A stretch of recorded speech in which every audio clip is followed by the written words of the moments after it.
Halo semuanya, baik, perkenalkan nama saya Mei Kristina Laia, Prodi Teknik Informatika S1, NIM 21221028. Di sini ada hukum OHM atau hambatan. Saya akan memperjelaskan apa itu hukum OHM dan hambatan ini, jadi membahas hubungan antara hambatan, tegangan, dan kuat arus. Di mana kuat arus dalam suatu rangkaian sebanding dengan pada ujung-ujungnya rangkaian dan berbanding terbalik dengan hambatan rangkaian. Supaya kamu gak kebingungan saat bahas rumus nanti, kamu harus paham dulu pengertian dari hukuman OHM itu sendiri. Jadi, hukum OHM itu apa sih? Hukum OHM adalah suatu ilmu dalam fisika yang menyatakan hubungan antara listrik, tegangan, dan hambatannya dalam suatu rangkaian listrik. Seperti yang udah aku disinggung di awal, kalau hukum OHM ini dari dasar dari berbagai ilmu elektronik yang berhubungan sama rangkaian listrik, seperti perangkat TV, kulkas, mesin cuci, dan masih banyak lagi. Jadi, yang memang benar kalau hukum OHM merupakan dasar dari semua rangkaian listrik. Nah, di sini ada percobaan OHM. Seperti yang diketahui bahwa hukum OHM bukanlah merupakan sebuah hukum. Nah, ada juga ini percobaan OHM. Seperti yang diketahui bahwa hukum OHM bukanlah merupakan sebuah hukum fundamental dari keelektromagnetan karena hukum tersebut bergantung pada sifat-sifat medium pengantarnya. Bentuk hukum tersebut sangat sederhana dan adalah merupakan hal yang aneh bahwa banyak penghantar yang menuruti hukum tersebut dengan baik, sedangkan penghantar lainnya tidak menuruti hukum tersebut sama sekali, seperti sembunyi pernyataan hukum OHM di atas untuk suatu konduktor logam pada suhu konstan. Nah, di sini ada perumusan hukum OHM. Nah, setelah kamu paham pengertian dan manfaat dari hukum OHM, sekarang kamu pahami juga rumusnya. Berdasarkan bunyi hukum OHM di poin sebelumnya, maka bisa dituliskan rumus hukum OHM sebagai berikut. Nah, ada di sini F sama dengan IR. Nah, ada juga keterangannya. F sama dengan tegangan listrik volt. Kalau I sama dengan kuat arus ampere. Nah, kalau R sama dengan hambatan OHM. Nah, di sini ada rumus di atas, bisa juga untuk mencari kuat arus listrik dan hambatannya, tinggal dibalik-balik aja rumusnya sesuai dengan piramidah berikut ini. Sini ada F sama dengan IR. Nah, kalau kamu mau mencari tegangan listrik, kamu gunakan rumus F sama dengan IR. Kalau ternyata kamu perlu mencari kuat arus listrik, maka gunakan rumus I sama dengan F per R.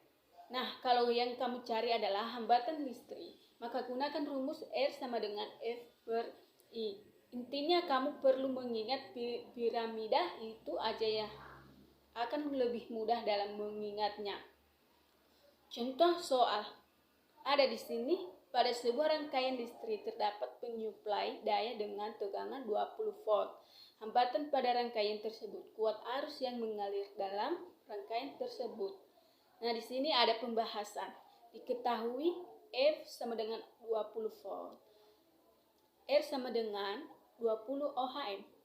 Nah, ditanya I, jawab. Sini ada jawaban. I sama dengan F per R sama dengan 20 per 20 sama dengan 1. Jadi, kuat arus yang mengalir dalam rangkaian tersebut adalah 1 ampere. Itu dia penjelasan mengenai rumus hukum OHM, termasuk juga bunyi hukum OHM. Selanjutnya kita juga belajar rumus-rumusnya. Ternyata gampang banget menghitungnya dan memahami rumus. Nah, ada faktor-faktor yang mempengaruhi nilai hambatan suatu penghantar. Berikut ini faktor yang mempengaruhi besar kecil hambatannya listrik pada sebuah kawat penghantar atau bahan. Nah, 1. Jenis bahan. 2. Panjang I. 3. Luas penampang A. Selain 3 faktor di atas, sebenarnya hambatan Listrik kawat penghantar juga dipengaruhi oleh suhu tes secara tidak langsung. Penjelasan lebih lanjut. Hambatan kawat penghantar dipengaruhi oleh panjang kawat, luas penampang kawat, dan jenis kawat. Secara matematis, hambatan listrik kawat penghantar dirumuskan dengan R sama dengan P1/A, di mana R sama dengan hambatan kawat OHM. Kalau P sama dengan hambatan jenis kawat OHM mm, di mana R sama dengan hambatan kawat OHM. Kalau P sama dengan hambatan jenis kawat OHM meter.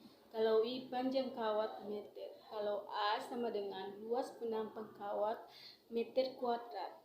Nah, hambatan sebanding dengan panjang kawat penghantar. Semakin panjang kawat penghantar, semakin besar hambatan yang dihasilkan. Hambatan berbanding terbalik dengan luas penampang kawat.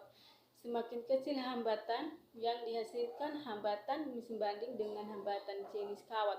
Semakin kecil hambatan jenis, semakin kecil nilai hambatan yang dihasilkan. Di sini konduktor atau isolator.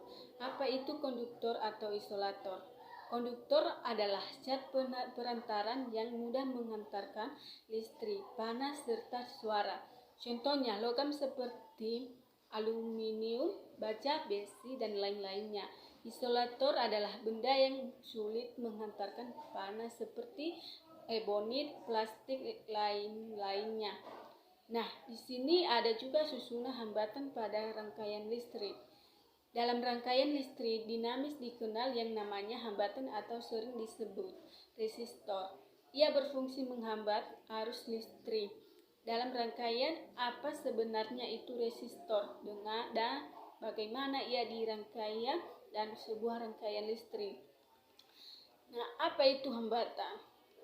Hambatan resistor adalah komponen dari rangkaian listrik yang berfungsi menghambat arus listrik. Sebuah resistor mempunyai dua terminal listrik yang dirancang untuk menghambat arus dan menurunkan tegangan yang berlebihan. Hambatan diukur dengan satuan OHM. Sini juga ada susunan hambatan campuran. Rangkaian merupakan gabungan dari rangkaian hambatan seri dan paralel. Rangkaian hambatan yang sering kali disebut sebagai rangkaian hambatan gabungan atau kombinasi. Di sini ada susunan hambatan campuran. Rangkaian merupakan gabungan dari rangkaian hambatan seri dan paralel. Rangkaian hambatan sering kali disebut sebagai rangkaian hambatan gabungan atau kombinasi. Ada juga menyebutnya rangkaian hambatan seri paralel. Nah, jika ada kekurangan di penjelasan saya, mohon dimaklumi. Terima kasih.